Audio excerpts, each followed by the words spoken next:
Salut les turfeuses, salut les turfeurs, bienvenue pour un nouveau pronostic de Benoît Requin. Merci pour vos likes, pour vos commentaires, n'hésitez pas à vous abonner pour recevoir tous mes pronostics tous les jours. Et pour accéder à tous mes tickets pour la course du Quintet, vous avez deux moyens, par mon site internet benoîtrequin.fr ou par le bouton rejoindre. Ok, place au pronostic du Quintet du dimanche 31 janvier, direction Paris-Vincennes pour le Grand Prix d'Amérique. 3 attelés, 2700 mètres, 18 partants, réunion 1, course 6, indice de confiance 3 sur 5. C'est le Grand Prix d'Amérique ce dimanche, la Coupe du Monde du trot attelé. La course que tous les jockeys, entraîneurs, propriétaires veulent remporter. On va avoir le droit à un joli spectacle. Il y aura une tirelire exceptionnelle de 3 millions d'euros à se partager entre les gagnants du Quintet dans l'ordre.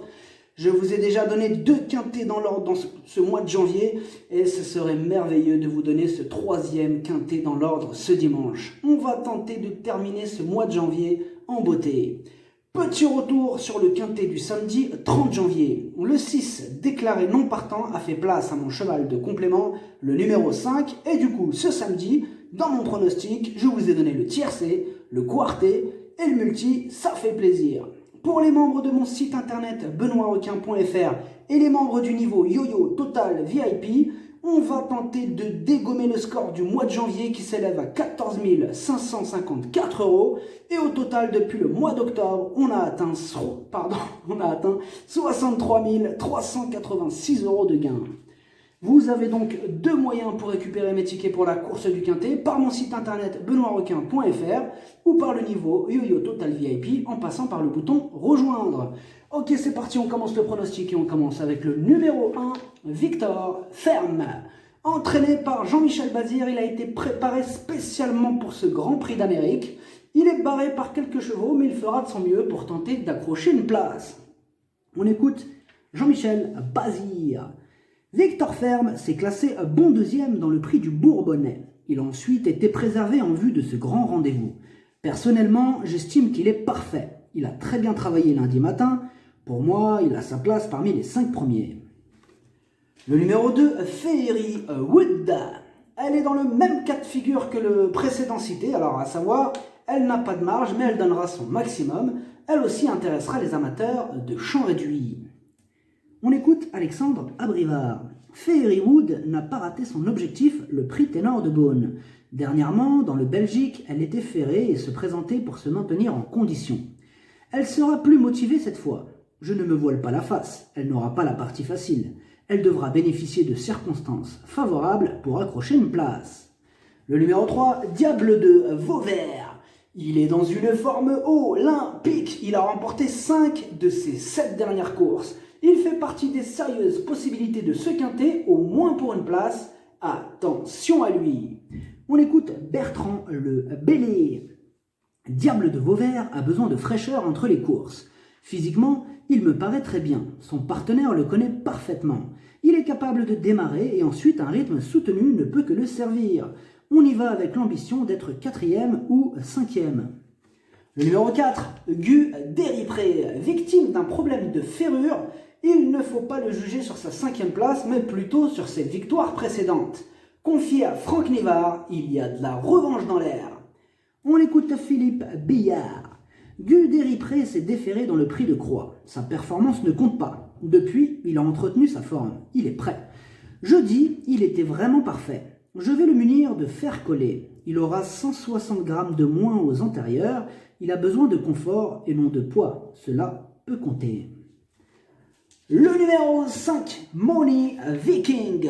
Il a prouvé à nombreuses reprises sa qualité.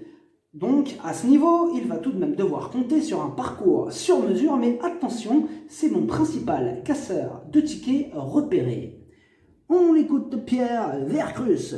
Money Viking évoluait sur une distance trop courte dans le Bourgogne. Dernièrement, dans le prix de Belgique, il a prouvé qu'il n'avait pas volé sa place au départ de l'Amérique. Il est au top, maniable et capable de suivre tous les trains. Mathieu Abrivard le connaît désormais très bien. Il a le profil du placé à belle cote. Le numéro 6, Drôle de Jet. Il va jouer la carte de la fraîcheur, mais il a le défaut de ne pas toujours répéter ses bonnes sorties, et sans en faire une totale impossibilité, il y a d'autres chevaux qui passeront en priorité. On écoute encore Pierre Vercruz. Drôle de Jet n'a pas retrouvé son meilleur niveau depuis son retour à la compétition en novembre dernier. Après sa dernière course, il est allé à la campagne où il a repris beaucoup de fraîcheur. Il est nettement mieux. Une place s'étant libérée, nous avons laissé tomber le Luxembourg, il n'est pas hors d'affaire. Le numéro 7, Looking Superbe. Ces 7 dernières courses, aucune fois à l'arrivée. Bon, là, on a surtout besoin qu'il nous rassure. On écoute Jean-Michel Bazir. Looking Superbe est sans contexte la grande déception du meeting au sein de mon écurie. Il est passé à côté de son hiver. Pourtant, je vous assure qu'il travaille bien le matin. Les ordres seront de ne pas le mener offensivement. J'espère qu'il pourra venir s'emparer d'une allocation. Le numéro 8, Feliciano. Il fait quasiment l'arrivée de toutes ses courses. Il a prouvé qu'il pouvait rivaliser à ce niveau. Mieux vaut ne pas le sous-estimer. On écoute Philippe Allaire. Feliciano avait du poids aux antérieurs dans le Prix de Belgique. Dans ces conditions, il n'a pas totalement démérité. Il est resté en bonne forme depuis à l'entraînement. Je le munis de petits fers très légers aux antérieurs avec un peu de grippe. Avant coup, le podium est difficile à viser, mais on peut se placer derrière. Le numéro 9, Chica de Jude. Elle reste sur 5 échecs consécutifs. Elle va devoir montrer un tout autre visage pour espérer terminer à l'arrivée de ce quintet de luxe. On écoute Alain Laurent. Chica de Jude a bien travaillé. Dans le Prix de Bourgogne, j'ai commis l'erreur de sortir en pleine. Mal embarqué ensuite, je n'ai pas insisté inutilement dans le dernier tournant. Elle sera déférée des postérieurs et munie de petites protections devant. Une 6e, voire 5e place me comblerait. Le numéro 10, Valokaja Indo. Entraîné par Jean-Michel Bazir et piloté par le fils, il va sûrement s'élancer à très grosse cote. Et oui, car plusieurs chevaux lui barrent la route. Outsider. On écoute Jean-Michel Bazir. Valokaja Indo court sans pression. Évidemment, ses chances sont plutôt faibles au départ de ce Prix d'Amérique. Mais participer à cette épreuve apporte énormément de satisfaction et de plaisir à son entourage. Malgré ses 10 ans, il a pour lui d'afficher une forme optimale à l'entraînement. Le numéro 11, Power. Il est sur ma liste des casseurs de tickets. Repérez ce Power. Mais il a fallu faire un choix et je ne l'ai pas retenu. Mais attention, il est en forme, il reste sur une victoire, il a sa place dans un champ réduit. On écoute Robert Berg. Power a gagné le Grand Prix de l'UET cet automne et a conservé un bon niveau de forme ensuite. Il a les gains nécessaires pour courir et va faire de son mieux. Il peut accrocher une 4e, 5e place. Il a prouvé sa forme dans le Prix de Croix. J'ai essayé de le préparer au mieux. Évoluer à Grosbois lui convient bien. Le numéro... Attends, non, t'es où là, pardon? Power 11, le 12, Tony Gio. Il enchaîne les échecs ce dimanche. Ce serait une énorme surprise de le voir à l'arrivée. On écoute Sébastien Garato. Tony Gio est parfois surprenant. Pour autant, il manque de constance. J'ai surtout à l'idée le Prix de Paris en fin de meeting. C'est une course qui lui réussit bien. Dans le Prix de Belgique, il a bien suivi après sa faute. Il ne détient pas les moyens de faire le tour des autres. Avant le coup, cela s'annonce dur. Le numéro 13, Delia du Pomereux. C'est une habituée des Prix d'Amérique, mais cette année, elle semble en mesure enfin de disputer l'arrivée. Confiée à Eric Raffin, elle va défendre charmant ses chances. On écoute Sylvain Roger. Delia du Pomereux a réalisé de très belles courses lors des dernières épreuves préparatoires. Vu la météo, je l'avais finalement plaquée dans le Prix de Belgique. Elle a fait une bonne impression à son partenaire. Elle est capable de démarrer un peu plus vite, le parcours aura son importance, mais elle a ma confiance. Le numéro 14, Vivid Wise Ass. Cet Italien pétri de qualité est un crack. Il ne se déplace pas pour faire du tourisme, confirmé à ce niveau, il a une belle carte à jouer. On écoute Alessandro Gocciadoro. Vivid Wise Ass est encore mieux que lors de sa belle 2e place derrière FaceTime Bourbon, dans le Prix de Bourgogne. Je ne l'ai jamais eu dans cet état. Il ne faut pas que la piste ne soit trop dure, la meilleure tactique serait d'attendre. Mais il sait s'adapter à toutes les situations, j'y crois, pour la victoire. Il est chaud. Le numéro 15, Davidson Dupont, entraîné et piloté par Jean-Michel Bazir, il vise la plus haute marche du podium.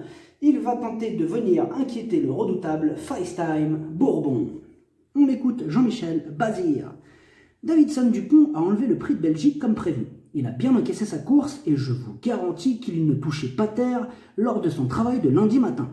Tout s'est bien déroulé dans sa préparation en vue de cet objectif de l'hiver. Il a toute ma confiance. Le numéro 16, Bahia Keno. Il n'y a que 5 chevaux qui ont réussi à gagner le prix du Cornulier et le prix d'Amérique. Elle va tenter de devenir la 6e, mais plusieurs chevaux ne l'entendent pas de cette oreille. Il va y avoir du spectacle ce dimanche, mais elle va tout donner. On écoute Junior Guelpa. Bahia Keno a bien récupéré de son brillant succès dans le Cornulier. Courir à une semaine d'intervalle ne va pas la déranger. Elle n'est pas marquée par ses récents efforts. Elle sera cette fois pieds nus. Tous les concurrents sont à craindre, mais comme avant la semaine dernière, je pars confiant. Le numéro 17, FaceTime Bourbon, c'est le tenant du titre et va tenter de conserver son trône. Plusieurs prétendants vont le défier. Il y a de la bagarre dans l'air, mais ce dimanche, c'est le cheval à battre. On écoute Sébastien Garato. FaceTime Bourbon est un surdoué. Il est sur la montante au fil de ses courses cet hiver. Je ne peux pas l'avoir mieux. Il a travaillé à la mer lundi et dans la semaine, il a fait des sorties de dos avec Billy de Montfort, il volait. Il s'adapte à toutes les tactiques de course. Il faudra un trotteur très très fort pour le battre. Le numéro 18, Billy de Montfort, deuxième atout de Sébastien Garato. C'est le plus riche de la course avec 2 348 000 € sur son compte. Elle a maintenant 10 ans, mais les carottes ne sont pas encore cuites. Elle va tenter le tout pour jouer les troubles fêtes. Donc, grosse méfiance. Elle intéressera les amateurs de champ réduit et peut-être glisser dans un jeu. On écoute du coup encore Sébastien Garato. Billy de Montfort a bien tenu sa partie dans le prix de Belgique, dans lequel elle a bien sprinté. Elle a 10 ans, mais elle est toujours aussi bien et va faire de son mieux. Elle sait démarrer et pourra rapidement se placer. Après, elle est barrée pour les premières places et va tenter de conserver une allocation. Le pronostic, ça donne 17, 15, 14, 13, 16, 4, 3, 8. Cheval de complément le 5. Si jamais il y a un autre nom partant, et ça peut arriver, l'As. Merci d'avoir suivi cette vidéo. N'hésitez pas à vous abonner pour recevoir tous mes pronostics tous les jours. Et pour accéder à tous mes tickets pour la course du Quintet, vous pouvez passer par mon site internet benoîtrequin.fr ou par le bouton rejoindre sur le niveau Yo-Yo Total VIP. À jouer avec modération. Bonne chance. Chopez-le moi. Ciao.